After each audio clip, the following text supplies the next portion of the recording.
fue una perfecta interpretación, con la excepción de que no siempre necesariamente vamos a tener hábitos de autosabotaje que nos impidan realizar nuestras metas. A veces no tenemos eso y por eso hay personas que son naturalmente exitosas, ¿no? Son personas que han estado programadas de una forma muy efectiva para alcanzar el éxito, no importa el área en la que se enfoquen. Pero desde el punto de vista de la generalidad de las personas, ciertamente todos tenemos una programación inconsciente que nos impide realizar lo que conscientemente queremos. Y esto sucede porque hay una parte de nuestro cerebro, que es una parte racional, que se ocupa precisamente de la parte lógica, de la parte racional, y otras partes de nuestro cerebro que se ocupan de todo lo demás.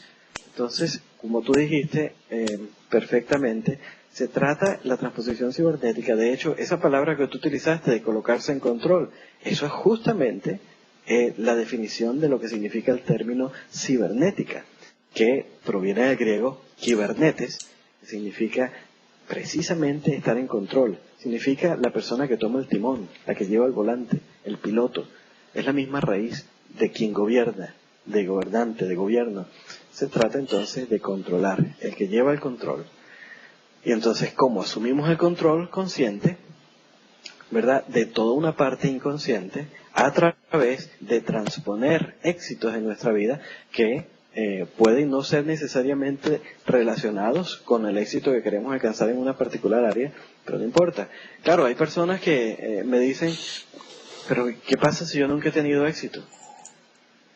Y yo siempre les digo, el sencillo hecho de preguntar esa pregunta, o de hacer esa pregunta, es uno de los éxito. factores que evita el éxito, precisamente hacer ese tipo de preguntas. No, básicamente lo que quería decirles era que al ser capaz de colocar una pregunta como esa persona implícitamente ha tenido éxito porque aprendió a hablar. Ok. Eso fue ya un éxito en su vida. El sencillo hecho que esa persona haya sido capaz de caminar, de aprender una lengua, de levantarse. El sencillo hecho de que esa persona haya pasado por la escuela, quizás haya aprendido a leer y a escribir. Esa persona ha realizado muchísimos éxitos en su vida, que por no enfocarse en ellos, los considera totalmente intrascendentes, sin darse cuenta de que todos esos éxitos pueden serle fundamentalmente de ayuda para realizar cualquier otro éxito.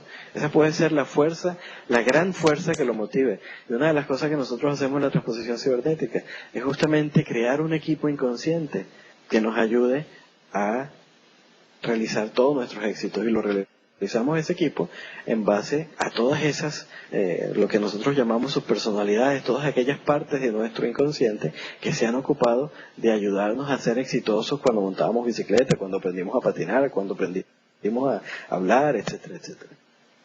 Excelente. O sea, Aldo, para los que nos están escuchando en esta grabación, básicamente para recapitular un poco, el método de la transposición de cibernética es un efectivo método que te permite lograr las metas que tú te propongas, no solamente a nivel profesional, sino a nivel espiritual, personal, etcétera, etcétera, etcétera. Porque si bien hemos hablado que tú nos decías que Stuart capacitó en estas técnicas a grandes empresarios, no se limita solamente a esta parte, aunque es una parte muy importante, dado que quién no quiere ganar dinero, quién no quiere mejorar sus negocios, etcétera, etcétera. ¿Es esto correcto? Eso es absolutamente correcto. En realidad, el método se formó creando empresarios, o no creando empresarios, pero fue formado para empresas grandes, para corporaciones multinacionales. Pero eso no implica que no haya podido ser usado para individuos. En realidad, no se puede formar a una empresa, sino al individuo en la empresa. Entonces, el método, en realidad, puede ayudar a cualquier persona, absolutamente cualquier persona.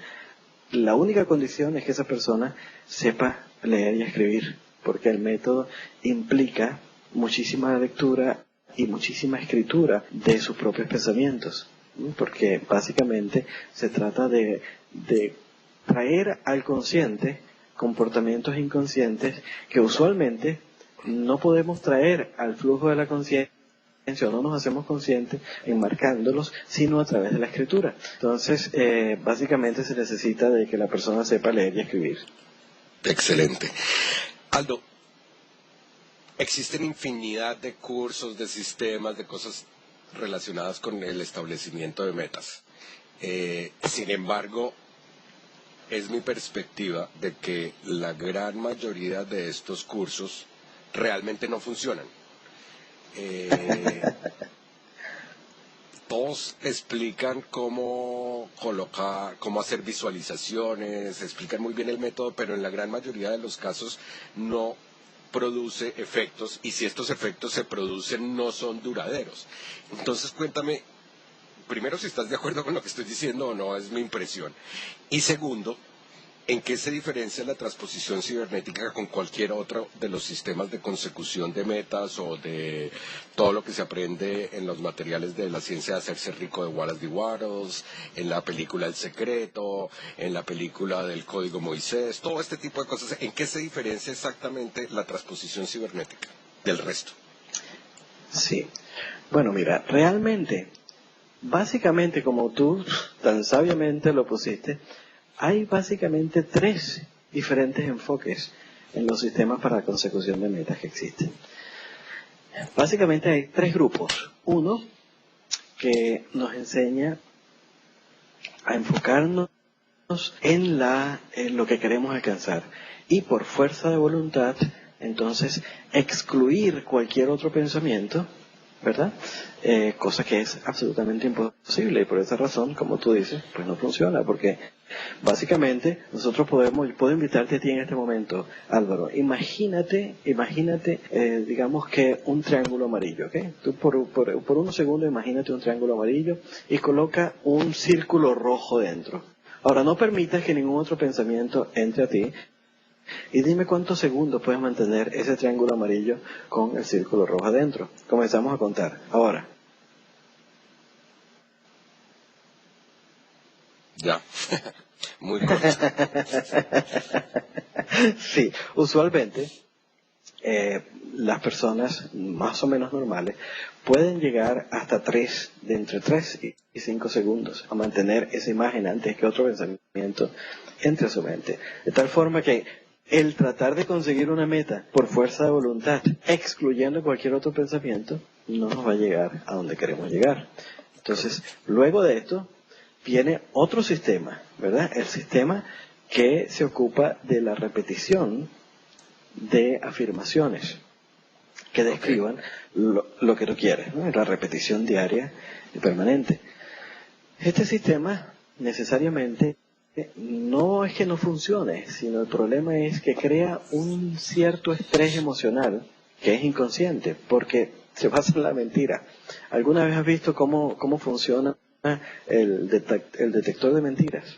Básicamente el detector de mentiras puede saber si tú estás pensando en algo opuesto a lo que estás diciendo, porque hay un choque eléctrico en tu sistema.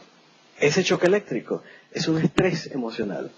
Entonces, cuando tú dices, por ejemplo, si tú quieres alcanzar una meta, tú en este caso quieres ser rico, por decir una meta que todos tenemos en mente, y entonces dices, soy rico, ¿verdad? Básicamente te estás diciendo una mentira que produce un choque, que produce un estrés emocional que dice, no, yo no soy rico.